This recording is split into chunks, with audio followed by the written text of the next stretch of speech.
Good evening, नमस्कार सभी का।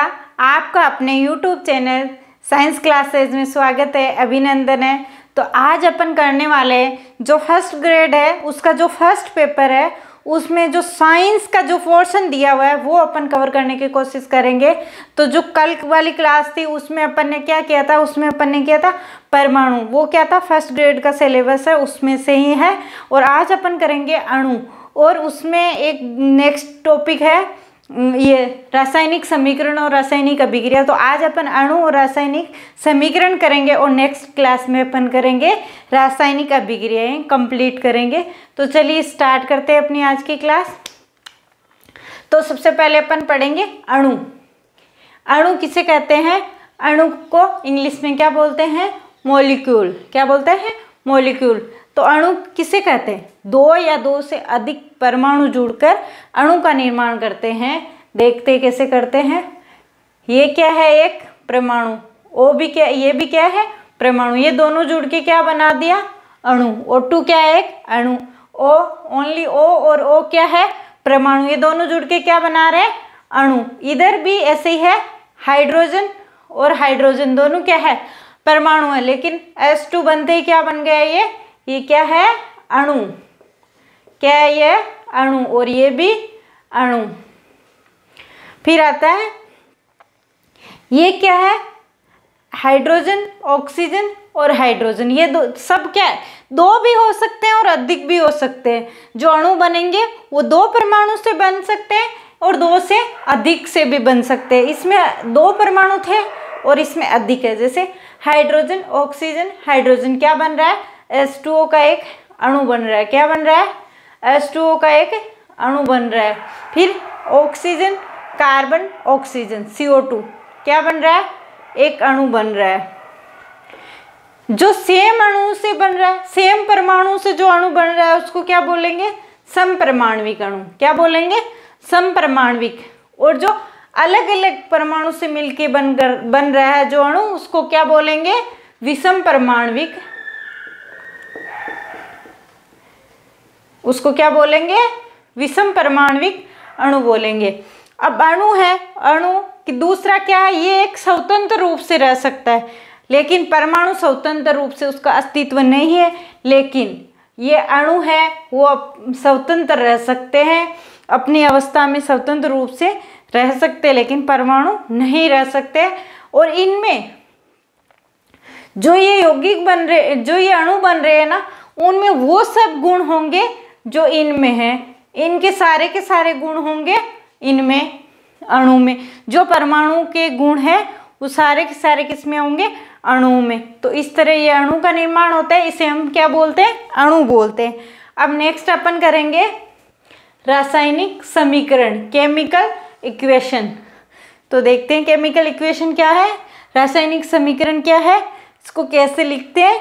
ये सब रासायनिक समीकरण, कोई भी अपन अभिक्रिया लिखते हैं तो उसको, अभिक्रिया को अणुसूत्रों या प्रतीकों के रूप में लिखने को अपन क्या बोलेंगे? रासायनिक समीकरण बोलेंगे। तो कैसे लिखते हैं? जैसे ऐसे तो अपन बोल के थ्योरी लिखें तो कितना बड़ा हो जाता है। कैल्शियम हाइड्रोक्साइड का जब जल से क्रिया कराते हैं तो, कैल्शियम ऑक्साइड की जब जल से क्रिया कराते हैं तो कैल्शियम हाइड्रोक्साइड प्राप्त होता है। इसको थ्योरी में लिखते हैं तो बड़ा हो जाता है। इसको अपन संक्षिप्त में लिखने के लिए रासायनिक समीकरण बनाएं। तो रासायनिक समीकरण बनाएंगे, कैल्शियम ऑक्साइड को जल से क्रिया करवाने पर कैल्शियम हाइड्रोक्साइड बनता है। तो ये हो गया, क्या है? एक ये है रासायनिक समीकरण। इसको अपन क्या बोलेंगे? रासायनिक। अपन ऐसे थ्योरी लिखेंगे नहीं, सीधा इससे समीकरण लिख देंगे तो उससे क्या पता चलेगा? जो बोला वो सारा का सारा इस अभिक्रिया के अंदर आ गया। कैल्शियम ऑक्साइड का जब जल से क्रिया करवाते हैं तो कैल्शियम हाइड्रोक्साइड बनता है। तो इसको अपन थ्योरी में लिखते तो कितना बड़ा हो जाता है, लेकिन अपन रासायनिक समीकरण में लिखेंगे तो ये संक्षिप्त रूप में और समझ में भी आता है और संक्षिप्त रूप में लिखा जाएगा। और ये प्रतीक हो गए ना, इनका अणुसूत्रों के रूप में और प्रतीकों के रूप में लिख रहे हैं।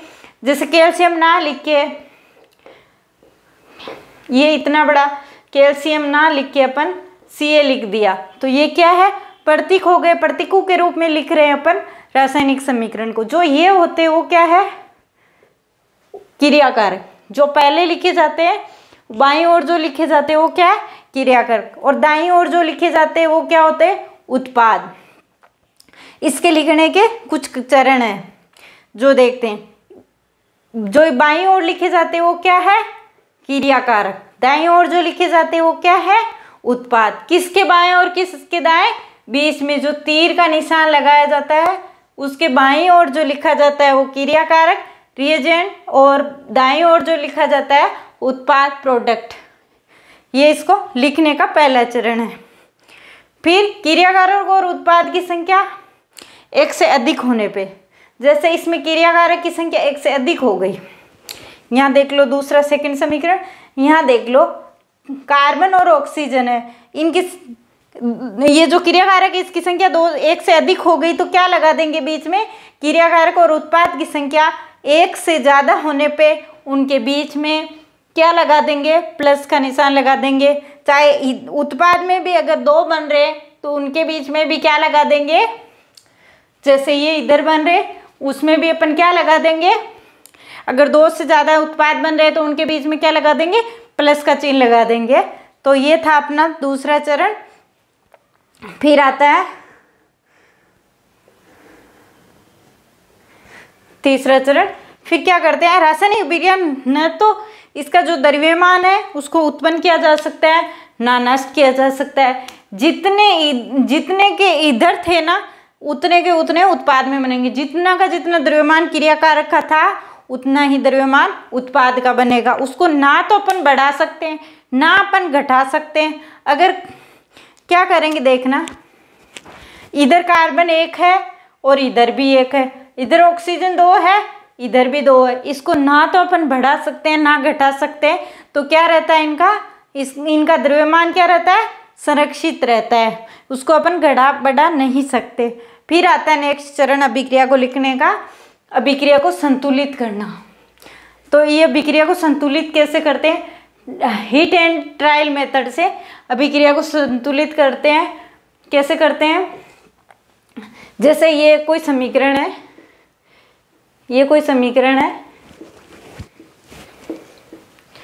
जैसे प्रोपेन दिया है, प्रोपेन की क्रिया जब ऑक्सीजन से करवाते हैं तो CO2 और H2O बनता है। ये क्या है, उत्पाद, ये क्या है, अभिकारक है। जब ये बनते हैं तो अब क्या करते हैं,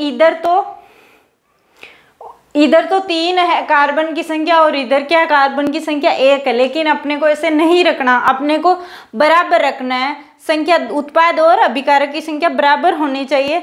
तो अपन क्या करेंगे, इसको संतुलित करेंगे। कौन सी विधि से, हीट एंड ट्रायल मेथड से अपन इसको संतुलित करेंगे।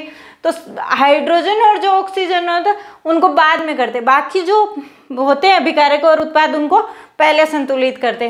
तो पहले अपन ऑक्सीजन को नहीं करेंगे और हाइड्रोजन को भी नहीं करेंगे। सबसे पहले अपन किसको करेंगे, कार्बन को। इधर कार्बन है तो इधर अपन क्या कर देंगे, 3 कार्बन कर देंगे, इधर भी 3 है तो इधर भी 3। फिर अपन क्या करेंगे, हाइड्रोजन को, उसके बाद में किसको करेंगे, हाइड्रोजन को।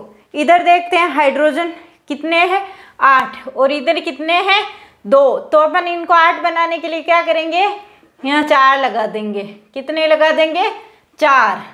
अब देखो इधर ऑक्सीजन 2 है और इधर ऑक्सीजन कितने हो गए, 6 और 4 10 हो गए ना, 3 2, इसको मल्टीप्लाइंग करेंगे तो कितने हो गए, 6 हो गए ना, और इधर ये 4 हो गए, तो कितने हो गए, 6 और 4 10 हो गए। तो अपन को उस साइड भी 10 ऑक्सीजन करने के लिए क्या करेंगे, यहाँ पे 5 से मल्टीप्लाई कर देंगे, तो इधर भी क्या हो गए, 10 ऑक्सीजन हो गए। इस तरह से अपनी अभिक्रिया संतुलित होती है, और अभिक्रिया संतुलित होगी तो अपना द्रव्य संरक्षण जो नियम है वो लागू होगा। नहीं तो अगर इधर ज़्यादा हो जाएगा इधर कम हो गया तो अपनी अभिक्रिया संतुलित नहीं होगी। फिर आता है भौतिक अवस्था। इसमें कुछ पता नहीं चल रहा ना, कौन सा गैस है, कौन सा ठोस है, कौन सा लिक्विड है, तो उसके लिए अपन क्या करेंगे, भौतिक अवस्था का यूज करेंगे। जैसे कार्बन क्या है, सॉलिड, तो उसके क्या लगा देंगे, S लगा देंगे। ऑक्सीजन क्या है, गैस, तो कोष्टक में क्या लिख देंगे, G। CO2 क्या है, गैस, तो यहाँ क्या लिख देंगे, गैस, जी लिख देंगे।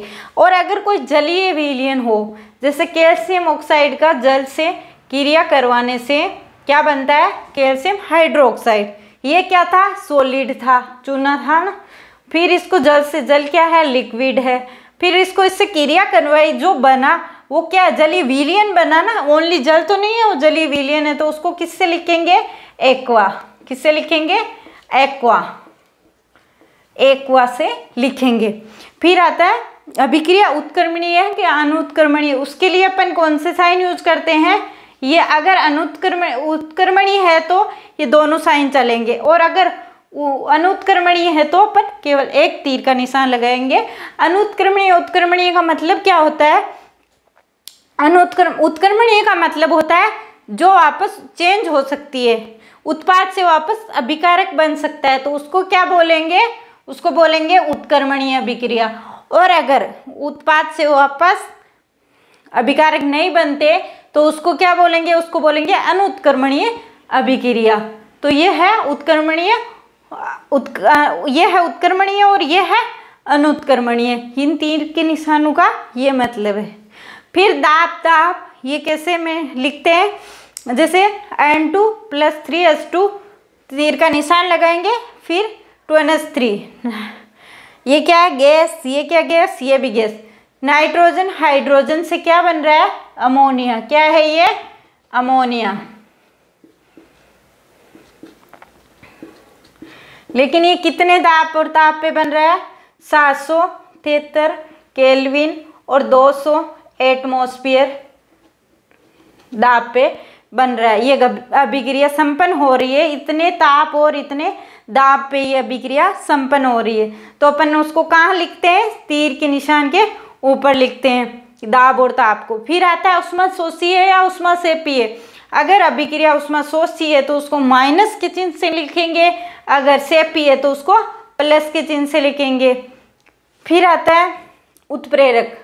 अभिक्रिया में उत्प्रेरक डाल के अभिक्रिया की गति को बढ़ा सकते हैं और कम कर सकते हैं। उत्प्रेरक, कुछ उत्प्रेरक अभिक्रिया को मंद करने वाले होते हैं, कुछ अभिक्रिया के वेग को बढ़ाने वाले होते हैं। तो वो कहाँ लिखते हैं, वहाँ ये तीर के निशान के ऊपर लिखते हैं। और इसको जैसे ये एथीन है और इसमें हाइड्रोजन जोड़, हाइड्रोजन से इसकी क्रिया करवाएंगे तो एथेन बन जाएगा।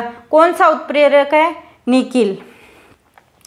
फिर इन अभिक्रियाओं की कमियां भी है कुछ, इतना इनकी विशेषता, इतनी विशेषता होने के बावजूद भी कुछ कमियां। विशेषता क्या है कि इनके द्वारा अपन क्या क्या समझ सकते हैं, कौन सा क्रिया कारक है, कौन सा उत्पाद है, इनकी अवस्था क्या है, भौतिक अवस्था जो ठोस गैस वो समझ सकते हैं। इनसे अभिक्रिया उत्क्रमणीय है या अनुत्क्रमणीय वो भी समझ रहे हैं, कितने ताप पे संपन्न हो रही है वो भी समझ रहे हैं, और द्रव्यमान भी समझ रहे हैं, संतुलित भी कर रहे हैं। और फिर आता उत्प्रेरक कौन सा यूज हो रहा है वो भी पता चल रहा है, उसमें सेपीय है, शोषीय वो भी पता चल रहा है। फिर भी इनकी कुछ कमी है, इतनी विशेषता होने के बावजूद भी इनकी कुछ कमियां हैं, इनकी कुछ कमियां हैं। कौन कौन सी है वो कमियां, एक तो पूर्णता की जानकारी नहीं देती, ये जानकारी नहीं दे रही कि अभिक्रिया संपन्न हो गई है कि अभी चल रही है, ये जानकारी ये अभिक्रियाएं नहीं देती है। फिर दूसरी कमी क्या है, ये अभिक्रिया की सांद्रता, जो अभिकारक और उत्पाद है उनकी सांद्रता की जानकारी भी ये नहीं देती है। ये केमिकल जो इक्वेशन होती है इसकी दो कमियां हैं, एक तो अभिक्रिया पूर्णता की जानकारी नहीं देती है और एक अब उत्पाद और अभिकारक की सांद्रता की जानकारी नहीं देती है। ये क्या है, दो इसकी कमियां हैं।